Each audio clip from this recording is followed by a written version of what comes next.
Hi, I'm Travis Monson with Once Upon a Board Game. Today I want to teach you how to play a great little card game called Llama. This was designed by a guy named Dr. Reiner Knizia. He is one of my all-time favorite designers and also probably one of the most prolific game designers to have ever lived. He's designed several hundred games. Yes, several hundred. A lot of my all-time favorites. Anyway, this is a very simple little card game. The rules say that it is 2 to 6 players and games take about 20 minutes. It's one that is very simple to play. We've had just as much fun playing it with family settings with younger kids as we have with adults. It's one that was even recognized as a finalist for the German Game of the Year, the Spiel des Jahres, back in 2019. So let me show you why we like it so much and let me teach you how it plays. Okay, as I said, I'm going to be teaching how to play the game Llama. Now, as you can see from the lid here, this is a very small little box, and this is what you get. You get a deck of cards, and you get a bunch of little point tokens. There's black chips that are worth 10 points and white chips that are worth 1 point. And obviously there's a little rules pamphlet, pretty small. It's a pretty simple game. So this does play from 2 to 6 players, and it's really simple. It's a golf style game in that when the game ends, you want to have the lowest score. The lowest score is going to win, and the game ends when somebody hits or surpasses 40 points. So 40 points is the trigger of the end of the game. And when somebody hits or surpasses 40, the lowest score is the winner. Okay, so how does it work? Well, you play over a series of hands. Each round, you're going to shuffle the whole deck of cards, and each person gets dealt out 6 cards. Okay, once everybody has their hand of 6 cards, you'll put the deck there, and you'll flip over the top card, and then you're ready to go. Now, let's look at what do we have in the deck. Well, the deck of cards, I grabbed just a few of the ones.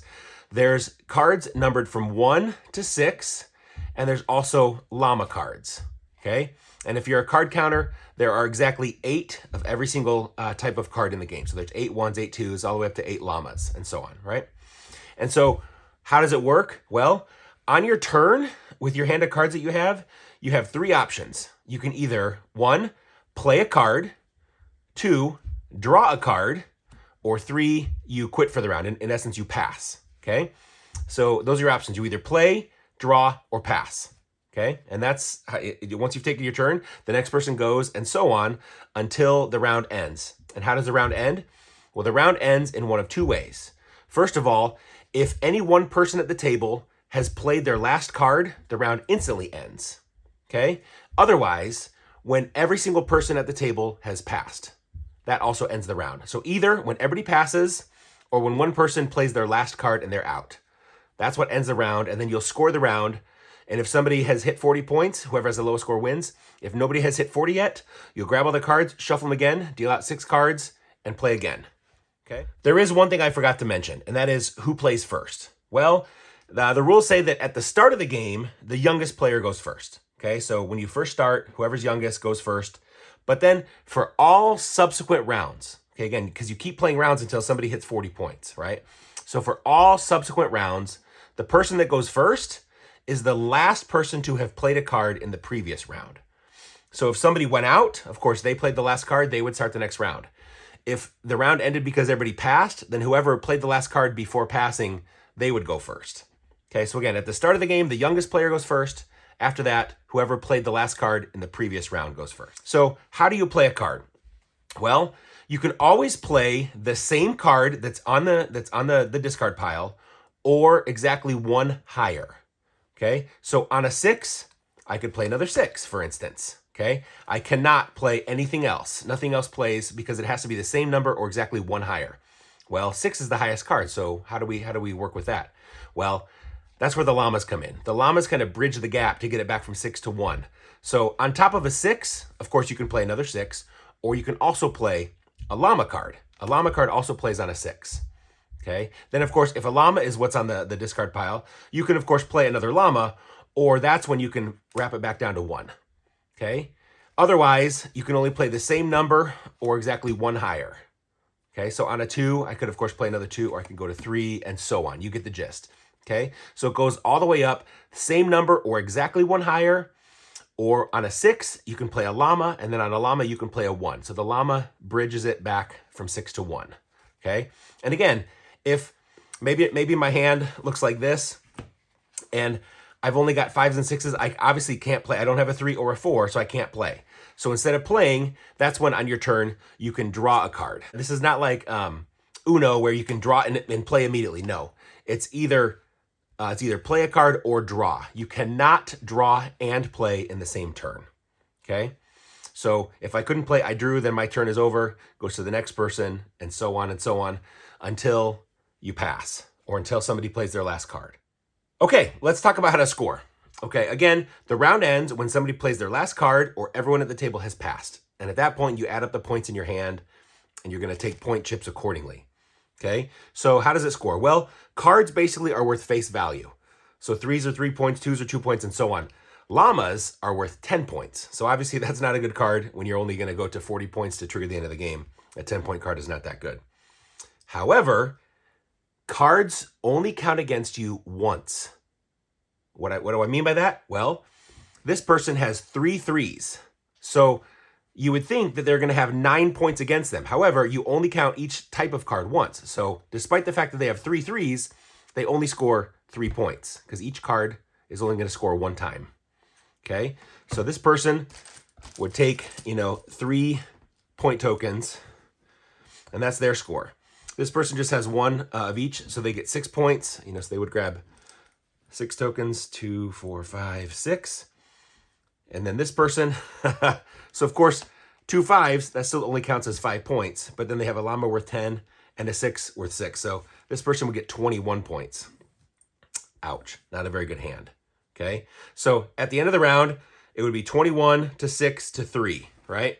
So then again, you'd grab all the cards and the discard, the discard pile and the draw deck, shuffle them all up, deal out, a hand of 6 cards to each person, flip over the top card, and then play another hand. And again, keep going again and again like that until somebody hits or surpasses 40 points, and at that point, the lowest score wins. Now, there is one very important thing that I want to mention, okay? If you end the round by playing your last card, like let's say, for instance, this person over here still had, these cards. This person over here, had these cards, and this was my last card, okay? So if you end the round by playing your last card, now I'm out, okay? They still have cards. However, the round ends because I'm out. When somebody goes out, as a bonus for playing all of your cards, you get to discard one of your point tokens. So I could just put it back in the middle, and now my score has decreased. Now, it's very important to note that over the course of the game, you can make change whenever you want. So maybe on that first round, I had the 6 points, but then maybe later on in the game, the next round, maybe I got another 7 points. So instead of 6, obviously I'd be at 13. So I'd say, hey, I'm at 13 points now, right? So in this example, if I was sitting at 13 points and I play my last card, now I'm out. I've gotten rid of all my cards. So as a bonus, I can discard a chip. Well, I could get rid of a 1-point chip, but you better believe I want to get rid of a 10-point chip, okay? So that is what you can do, and sometimes you really need to do that to stay alive. This guy is going to really hope that they can go out on a later round, okay? So that's how it works, okay? 6 cards per person, play the same number or 1 higher. Again, 6 to llama to 1 is how it kind of wraps around to keep going. You either play, or you draw, or you pass. Okay, I want to talk for just a second about passing. There's maybe 2 instances where you may want to pass. First of all, let's say maybe we're sitting later on in the round, and let's just say theoretically that, and again, I'm just leaving it so you can see the cards, but people are going to have a close hand. I'm not going to know what's in somebody else's hand. But I'm sitting here with 2 cards, and I can't play on the 6, right? I see that my opponent over here has only 1 card left, and I'm worried that they might go out. So rather than draw, because again, it's either play a card or draw or pass, okay? If I am to draw a card right now, I could possibly draw another llama, which would be giving me 10 more points, and then that person may go out, ending the round before I get a chance to play it. So sometimes you may just say, you know what? It's smarter for me right now to not risk getting more points. I'm just going to pass, And again, when you pass, you don't have to lay it face up. You just would say, I pass, and you put your cards down, and you don't play for the rest of the round until somebody goes out or everybody else has passed, okay? That's one instance when you may pass. Another instance is, it doesn't happen very often, but if the entire draw deck runs out and there's no cards left to draw, you cannot draw anymore. If you can't play, you have to pass. The last instance when you're actually forced to pass is when you are the last person standing. Okay, let's say in this 3-player game, you know, maybe this person, he had already passed, this person had already passed, and I'm the last person left. Normally, again, your options are play a card, draw, or pass. But when it's down to 1 player, you can no longer draw. You can keep playing as long as you're capable to play, but the moment you can't play anymore, you have to pass. So in this instance, you know, I could play a 1 and then a 1, I'd go out, right? But if the roles were reversed and this was my hand, I say, oh, you know what? They've both passed already. My 6 can't play on L.L.A.M.A, and I'm not allowed to draw anymore because I'm the last person left in the round, so I have to pass. And at that point, everyone has passed. The round is over. We would add up points. So again, this person would get 10. This person would get 1, and this person would get another 6. I'd get another 6, right? 1, 2, 3, 4, 5, 6, right? So that's how it works. Again, it's really simple. Play a card, draw a card, or pass. And you have to pass either when you're the last one left, or when the draw pile is out, or you just choose to pass. That's when the passing would happen.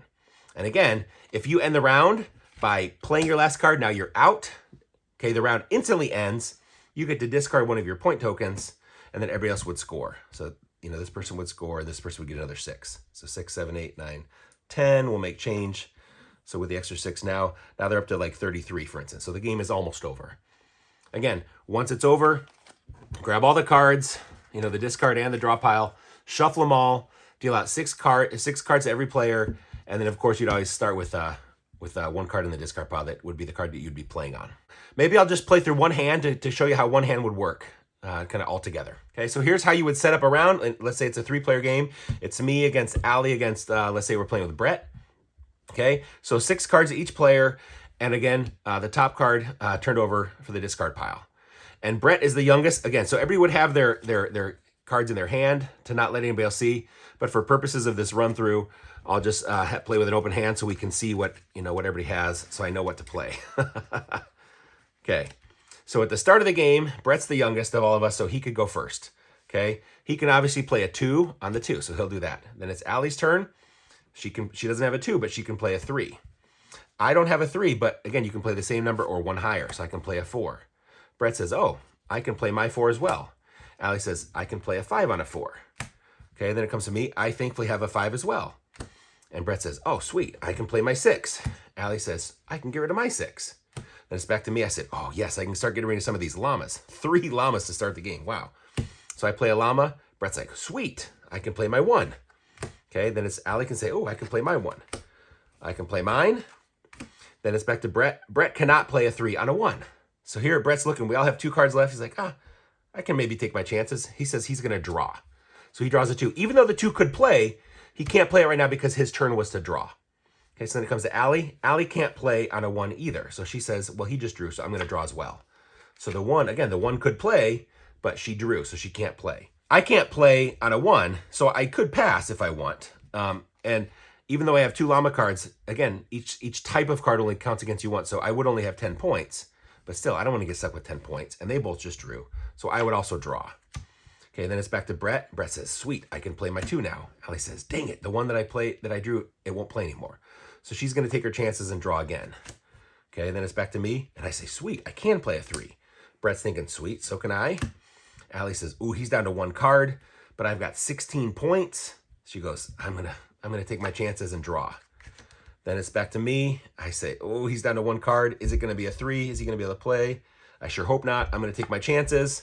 It doesn't play, and Brett laughs maniacally, plays his 3, and says, I'm out. Round is over. And we both groan, oh, that sucks, right? So I would have 10 for the llama and 2 for this. So I would get 12 points, okay? Allie would have 10, 15, 16, 19. Woo-hoo-hoo. That was not good. So Allie's one point away from being halfway towards losing the game already. You know, so she would have the 19 points here. Yeah. And again, Brett went out. So if he already had chips from a previous round, he would be able to discard a chip. But this is the start of the game. He didn't have anything to discard, so nothing happens. So again, the round is over. We shuffle the card. Okay, then we start with the discard. So we look at everybody's hands. And again, Brett, he went out. So he played the last card in the previous round. So he's going to be the one to get to go first this round. Okay, so on a 3, yes, he says he can play a 4. Allie can play her 5. I cannot play, so I'll say I'll draw. It's early on. Oh, I hope it stays at 5. Comes back to Brett. He does play a 5. Allie plays her 5, and I'm thinking, sweet, I get to play that 5 I just drew. Brett can play his 6. Allie can play her 6. I can get rid of this llama, and I'm excited about that. Okay, Brett cannot play on a llama, so he would draw. Allie can play on a llama. I can. Brett plays a 2. Allie plays a 2. I play a 3. Brett plays a 4. Allie cannot play on a 4, but we each have 2 and 3 cards. So she'll draw, take her chances. Ooh, she doesn't like that she got a 6. I can play a 4. Brett cannot. He's like, we each have 2 cards. He'll take his chances again. He's not liking that he's drawn these high cards. Allie cannot quite play. I can play my 4. Brett cannot play. Allie cannot play. Brett's thinking he's down to 1 card. He's like, but I got 18 points. He's like, I hope he can't play, and I'm going to take my chances. Allie likewise. Ooh, she doesn't like this. Back to me. I cannot. And I would say, you know what? I'm just going to pass. So I pass. I'm out. Okay? So then it's back to Brett. He still can't play, but now he's thinking, we both have a whole bunch of cards. I might as well draw. He's like, oh, sweet. I can play that next time if it doesn't change. Allie still can't play, so she draws. Let's get rid of that. So now it's back to Brett. Brett can play, and Allie's like, hallelujah, somebody finally could play. She can play a 6 now. Brett can play his 6. Allie can play her 6. Brett can play his llama. Allie can play her 1. Brett can play his 1. Allie can play her 2. And Brett, the punk, could play his 2 as well and end the round. So I would get 3 more points. Allie would get 4 more points. Brett could theoretically discard another chip, and so on. Let's just say, theoretically, if those cards were reversed, okay? Let's just say it comes to Brett, and let's say instead of a 2, maybe Allie had, she had a 6, okay? So it came around. I had already passed. It came to Brett. Brett can't play a 4. I mean, he can't play a 4 on a 2, so he says, you know what? I don't want to risk. She's only got 1 card left. She may go out. I don't want to risk getting more points, so he's just going to pass. Then it comes to Allie. Allie can't play on a 2 either. Normally, if you don't pass, you can just draw. But when she's the last person left standing, you no longer can pass, or you no longer can draw. You can only either play or pass. So in that case, if I've already passed and Brett has already passed, she would have to pass, and then we'd add up the points. And you keep going again. So she would get 6 and so on. He would have the 4, and you get the gist, right? You keep playing rounds like that with the next round started by whoever played last. And again, until somebody hits 40, hits or surpasses 40, and then the lowest score. So if the game ended right now, because Allie, because let's be honest, it's probably going to be Allie that loses, right? Just kidding. Okay, so she's got 49 to my 12 to Brett's 0. So she triggers the end of the game. Brett wins with having the lowest number of chips. So that's Llama. As you can see, the games are super easy. It's play a card, draw a card, or pass. Keep going until somebody hits 40 points and the low score wins. Super easy. This is one of those games that you hear somebody talk about it and you wouldn't really think it would be something that you would enjoy, but it turns out that it's a lot more fun than you would think. It's especially when you have one of those hands where you go out and you stick your friend with, 20 or 30 points of cards worth in their hands, and you laugh and they groan, and it's a lot of fun. Anyway, this is one that, like I said, we've had a lot of success and a lot of fun with groups of all ages and sizes. Hopefully this teaches you how to play and answers any questions you may have. If you have any questions for me, please let me know. If there's something else you want me to cover, let me know. I'd appreciate it if you give me a like and a subscribe, and I really appreciate your time and your willingness to watch. Thanks. Once again, I'm Travis Monson, Once Upon a Board Game.